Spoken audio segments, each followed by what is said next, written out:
राजवीर को पता चल गया है कि कौन कर रहा है इश्की को मारने की कोशिश। राजवीर ने बचा ली इश्की की जान। कौन है वो जो लेना चाहता है इश्की की जान? सुना है तेरी बीवी बच गई। वो बच इसलिए गई क्योंकि मैंने उसे बचने का मौका दिया। मैं चाहता तो एक पल में उसे चींटी की तरह मसल देता, लेकिन वो क्या है ना, तड़पा तड़पा के जो मारने में मजा है वो भला ऐसे कहां। जितना तेरी बीवी को तड़पाऊंगा उतना ही तुझे दर्द होगा, और तुझे तो मैं कुत्ते की मौत मारूंगा राजवीर सिंघानिया। देखा न तूने कैसे तेरी नाक के नीचे तेरी बीवी को जहर दे दिया और तुझे पता तक नहीं चला। तूने राजवीर सिंघानिया से दुश्मनी मोल ली है। अब तुझे भगवान भी मुझसे नहीं बचा सकता मिस्टर। इसके बाद राजवीर ने उस आदमी को उसके नाम से बुलाया। राजवीर के मुंह से अपना नाम सुनते हुए वो आदमी हैरान हो गया। तुझे क्या लगा था कि तू मेरी इश्की को मुझसे छीनने की कोशिश करेगा और मैं ये तक नहीं पता कर पाऊंगा कि तू है कौन? मेरे परिवार की आड़ में तू बहुत छिप चुका है, लेकिन अब तुझे कौन बचाएगा? चल भले ही तुझे मेरे बारे में पता चल गया, लेकिन तू मुझ तक पहुंच नहीं पाएगा, क्योंकि मैं जानता था कि आज नहीं तो कल तू मेरे बारे में पता कर ही लेगा। लेकिन तूने थोड़ी देर कर दी, क्योंकि मैं अब तेरी पकड़ से बहुत दूर जा चुका हूँ। तू कहीं भी चला जा, ज्यादा दिनों तक मुझसे बच नहीं पाएगा। ये कहकर राजवीर ने फोन कट कर दिया और इश्की के कमरे में चला गया। और इश्की को देखते ही उसकी आंखों में आंसू आने लगे। वो खुद से बोला, मैं उससे नहीं छोड़ूंगा। जब मैंने पहली बार तुम्हें देखा था तब से मैं तुम्हें प्यार करने लगा था। खुद को मैंने बहुत रोका कि तुमसे प्यार न कर सकूं, लेकिन नहीं रोक पाया। मैं जानता था कि मेरे दुश्मन तुम्हें अपना निशाना जरूर बनाएंगे, लेकिन घर के लोग ऐसा करेंगे कि मैंने नहीं सोचा था। कि तभी इश्की भी होश में आ गई। राजवीर, राजवीर। हाँ प्रिंसेस, मैं यहीं हूँ तुम्हारे पास। आप कहाँ चले गए थे मुझे छोड़कर? कहीं नहीं, मैं यहीं था। मैं कहाँ जाऊंगा तुम्हें छोड़कर? ये मुझे अचानक क्या हो गया? कुछ नहीं, इसे एक बुरे सपने की तरह भूल जाओ। ये कहकर राजवीर इश्की का सर सहलाने लगा और तभी मिशा और रेहान भी वहाँ आ गए। रेहान को देखकर इश्की बोली, ये बंदर यहाँ क्या कर रहा है? मुझे पता चला कि छिपकली बीमार है, तो मैं देखने चला आया। देखा राजवीर, रेहान ने मुझे छिपकली बोला। तुमने भी तो उसे बंदर कहा था ना। आप उसकी साइड क्यों ले रहे? मैं किसी की साइड नहीं ले रहा, बस फैक्ट बता रहा हूँ। ये सुनकर सब हंसने लगे और राजवीर बस इश्की को देखे जा रहा था। उसे इश्की को फिर से हंसता देख काफी अच्छा लग रहा था और वो इश्की को किस करने लगा। ये देखकर मिशा बोली, अरे भाई बोल देते तो हम बाहर चले जाते। वहीं दूसरी ओर सिंघानिया परिवार के सभी मेंबर्स साथ बैठे हुए थे और किसी को कुछ समझाने की कोशिश कर रहे थे। मिस्टर खुराना, ऐसा नहीं हो सकता है। इश्की और राजवीर के बिना इस घर में कोई शादी नहीं हो सकती, और ऐसी भी भला क्या जल्दी कि 2 दिनों में आप रूही और आपके बेटे की शादी करवाना चाहते हैं। रूही और मेरा बेटा एक दूसरे से प्यार करते हैं, पर भला उनकी शादी से राजवीर को क्या परेशानी होगी? रही बात इश्की की, तो उसे कुछ दिनों में डॉक्टर डिस्चार्ज कर ही देंगे। लेकिन फिर भी हमें एक बार राजवीर से बात करनी ही होगी।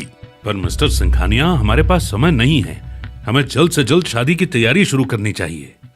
लेकिन वहीं ये सब बातें सुनकर कोमल थोड़ी परेशान हो गई और उसने अर्नव से कहा, आपको नहीं लगता कि मिस्टर खुराना बहुत जल्दबाजी कर रहे हैं? हमें एक बार राजवीर से बात करनी चाहिए। उसकी गैर मौजूदगी में ये शादी नहीं हो सकती है। राजवीर, आप है ना अपनी बीवी बदल लो। ये जिसका फोन आ रहा है उसे ही अपनी बीवी क्यों नहीं बना लेते? इश्की की बातों को अनसुनाकर राजवीर ने फोन उठाया और उसका चेहरा गुस्से से लाल हो गया है।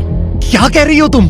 इश्की के साथ जो उसने किया, उसके बाद इतनी हिम्मत कि वो मेरे यानी राजवीर सिंघानिया के पीठ पीछे मेरे ही घर आकर मेरे ही घर वालों के सामने उसने ऐसी हरकत की? कौन था जो शेर की गुफा सिंघानिया हाउस में घुसकर जिंदा निकल गया? किसका था ये फोन? राजवीर और इश्की बेड पर बैठे हुए थे। कभी कभी तुम बहुत ज्यादा जिद करने लगती हो इश्की। अरे इसमें मैंने क्या किया? जब मेरा पति एक इशारे पर दुनिया के सारे डॉक्टर्स सारी दवाइयाँ मेरे सामने खड़ी कर सकता है, तो भला मैं घर पे क्यों ना रहूं? क्योंकि वहाँ तुम जल्दी ठीक हो सकती थी। जी नहीं, आप मेरे साथ हो, बस अब मैं ठीक हो जाऊंगी। इतने में ही राजवीर का फोन बज उठता है। इश्की को लगा कि उनके बीच कितना अच्छा मोमेंट चल रहा था और इस फोन ने सब बिगाड़ दिया। राजवीर, आप है ना अपनी बीवी बदल लो। ये जिसका फोन आ रहा है उसे ही अपनी बीवी क्यों नहीं बना लेते? राजवीर को उसके असिस्टेंट समर का फोन आया था, जो राजवीर को एक ऐसी खुशी की खबर सुनाने वाला था, लेकिन जल्द ही ये खबर एक बुरी खबर बनने वाली थी। दरअसल राजवीर ने समर को रवि खुराना के बारे में पता लगाने के लिए कहा था। सर, वो मुझे बताना था कि रवि का पता लग चुका है सर। वो अपने घर पर वापस आ गया है।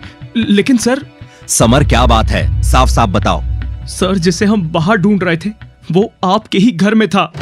मतलब क्या रवि इस घर में आया था?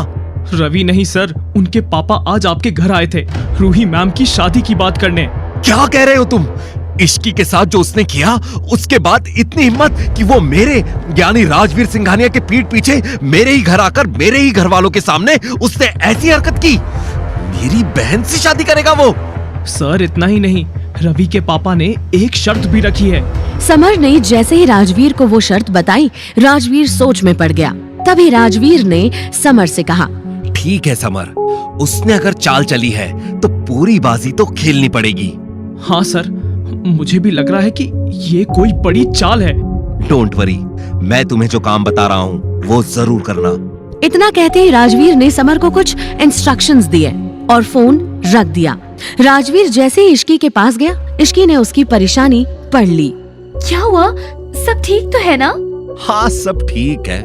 सोच रहा हूँ अपनी बीवी बदल ही दूं। राजवीर ने माहौल को थोड़ा हल्का करते हुए कहा। वो नहीं चाहता था कि इश्की को इस बात की भनक भी हो कि जिसने इश्की को जहर देने की कोशिश की वही रवि खुराना अब रूही से शादी करने वाला था।